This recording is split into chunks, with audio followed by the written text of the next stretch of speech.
A lot of the conversation that Craig Mazin and I had, we would talk through a sequence like that and talk through all the beats.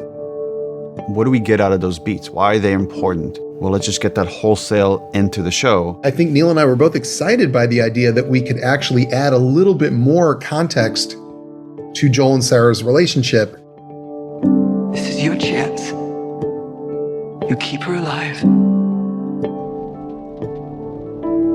So with the show, we could say, okay, what's important in the sequence was like, well, we want to show the bonds of the family. Are there more ways of showing that we couldn't in the game? Because we could take more time, like, let's show them waking up. Let's show them having breakfast. Sarah going to school. Sarah going to get her dad's watch fixed. We shared a lot of the concept art from the original game and the remake with them, and they used a lot of it very faithfully to make the fans that were playing the game feel like they were being true to the material. If you don't think there's hope for the world, why bother going on? So the beginning of the game was one of the last things we got finalized when we were making Last of Us. For a long time, the plan was to play Joel, not to play as Sarah. And it was like you as Joel would hear a commotion over at your neighbor's house, you would walk over there, you would see they're infected, then you'd head back and grab your daughter and then run. And it felt like I've seen this. And the aha moment when we're having a brainstorm in like one of the design pods was, what if you played as Sarah? Hey. Scoot. It was very important to build the relationship of Joel and Sarah. Here. What's this? Your birthday? To show their characters and what kind of people they are and how they live and relate to each other. You kept complaining about your broken watch. You like it? And then when things change, when things go bad. Dad? Daddy?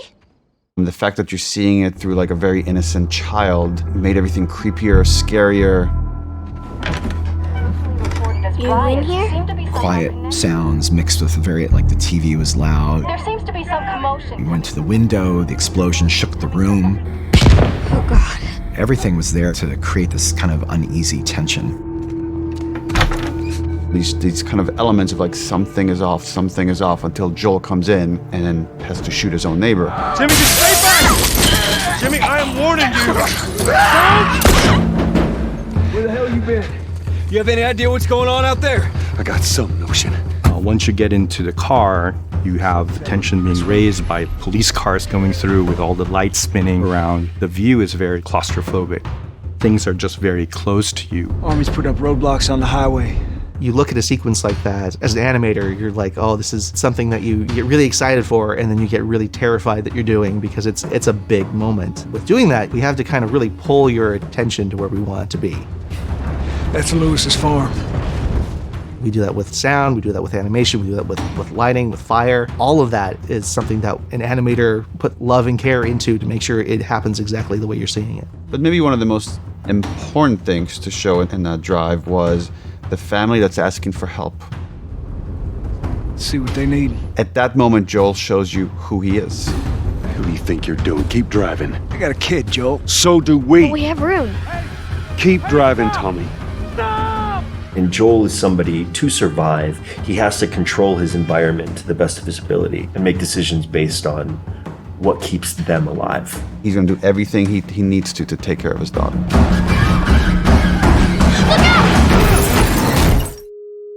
I think about the entire soundscape. Everything after the car crash switches from Sarah's perspective to Joel's perspective, because then it's a father trying to save his kid.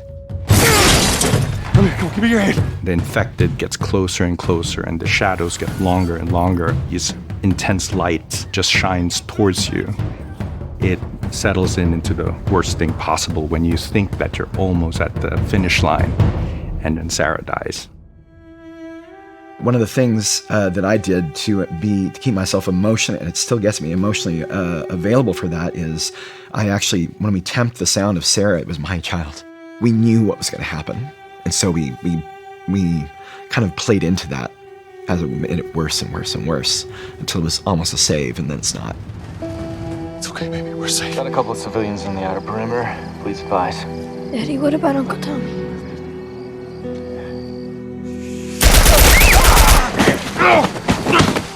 The choices we made were authentic, right?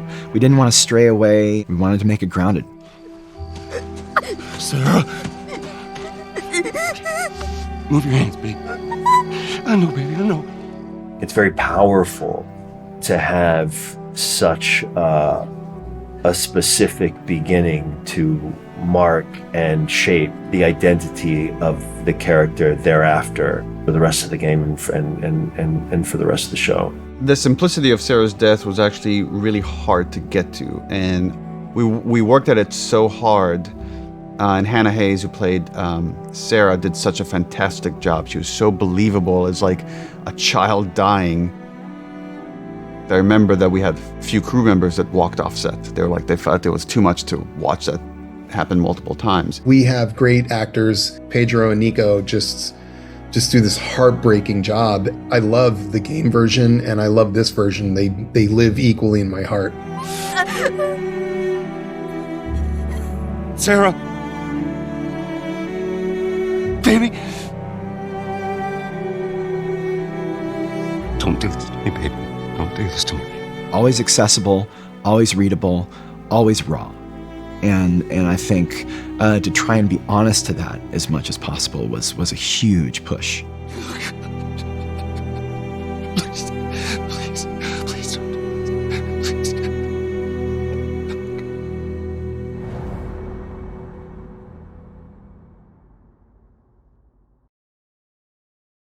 PlayStation.